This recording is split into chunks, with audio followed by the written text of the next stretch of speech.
మన తండ్రి అయిన దేవుని నుండి మన ప్రభు అయిన యేసుక్రీస్తు నుండి మీకు కృపయు సమాధానము కలుగును గాక.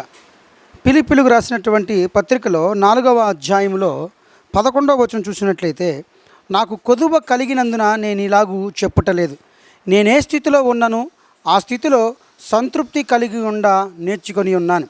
దీనస్థితిలో ఉండ నెరుగుదును, సంపన్న స్థితిలో ఉండ నెరుగుదును.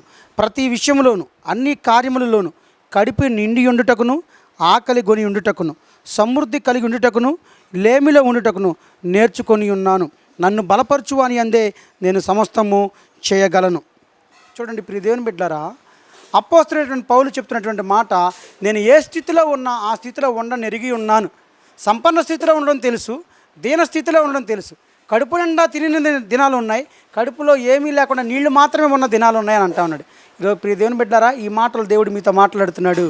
మీరు గమనించాలి, కొన్నిసార్లు విశ్వాసులు ఏం మాట్లాడతారంటే, ఉంటేనేమో అసలు వారి ఉబ్బుబ్బులాడిపోతూ ఉంటారు, కానీ ఏదైనా అనుకున్నది రాకపోతే మాత్రం వాళ్ళు వేలపడిపోయి దేవుడు మనకేం చేశాడు, మనం అడిగింది ఎప్పుడు ఇవ్వడు అని చెప్పి సనుగుతారు, గొనుగుతారు. ఎప్పుడు కూడా బైబిల్ చెప్తుంది, సనగబాకండి. సనగడం వల్ల అరణ్యంలో చాలామంది నశించిపోయారు. మన దేవుడు ఎప్పుడు కూడా సమృద్ధిగా ఇచ్చేవాడే. ఒకవేళ ఇవ్వకపోతే ఏం చేస్తారు అని చిన్న పరీక్ష పెట్టినట్లయితే మీరు తేలిపోతారన్నారా? అయితే పౌలు ఈరోజు మాట్లాడుతూ ఉన్నాడు మనందరితో కూడా ఆ పత్రికలో, ఈరోజు నేను సంపన్న స్థితిలో ఉండనెరుగుదును, లేమి స్థితిలో ఉండనెరుగుదును అని నేర్చుకున్నాడు అని అంటున్నాడు. ఈరోజు మనం కూడా నేర్చుకోవాలి. మనకి కొన్నిసార్లు కష్టాలు వస్తాయి, కొన్నిసార్లు సమృద్ధి ఉంటుంది. సమృద్ధి ఉన్నప్పుడు సమృద్ధిలాగే ఉండాలి, లేమిలో ఉన్నప్పుడు ఉన్నవాడిగానే ఉండాలి. అక్కడ కూడా ఏమీ లేకపోయినా అన్నీ ఉన్నవాడిగానే ఉండాలని ఈరోజు దేవుని సేవకుడిగా మీకు తెలియజేస్తూ ఉన్నాను. కాబట్టి ప్రియ దేవుని బిడ్డలారా, యోబు గ్రంథంలో ఒక మాట ఉంది.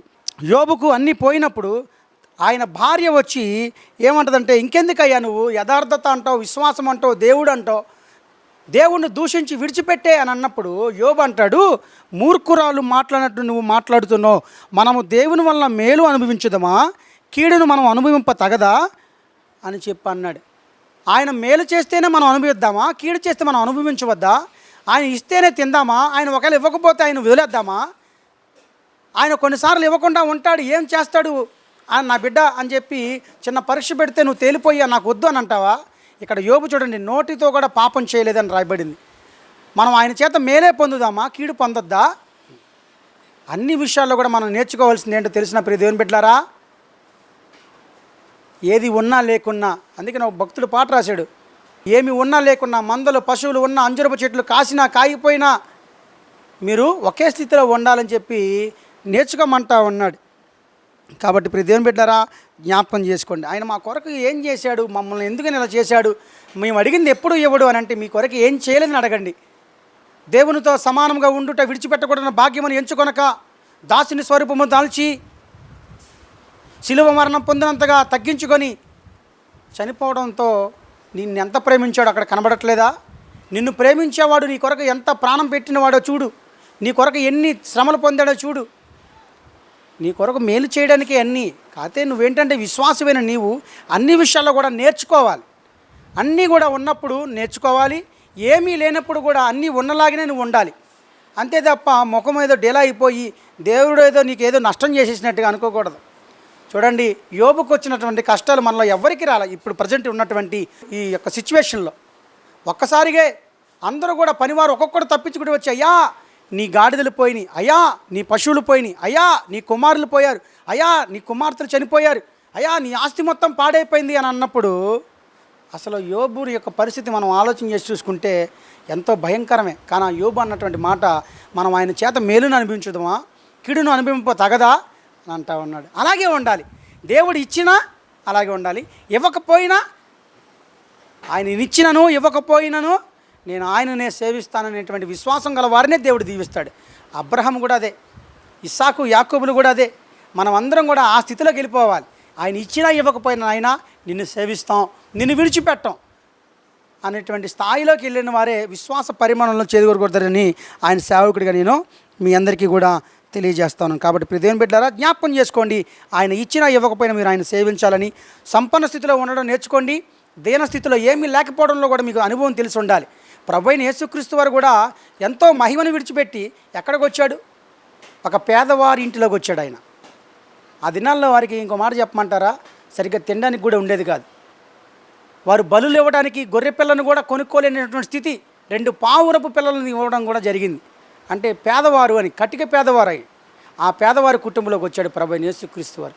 ఆయనకు మన లాంటి అనుభవాలు ఎన్నో ఉన్నాయి. అవన్నీ కూడా గమనించుకొని ఆయన అన్నీ కూడా సహించి ముందుకు నడిచాడు. ఎందుకో తెలుసా, దేవుని కుడిపార్శ్వమందు హెచ్చించబడ్డాడు.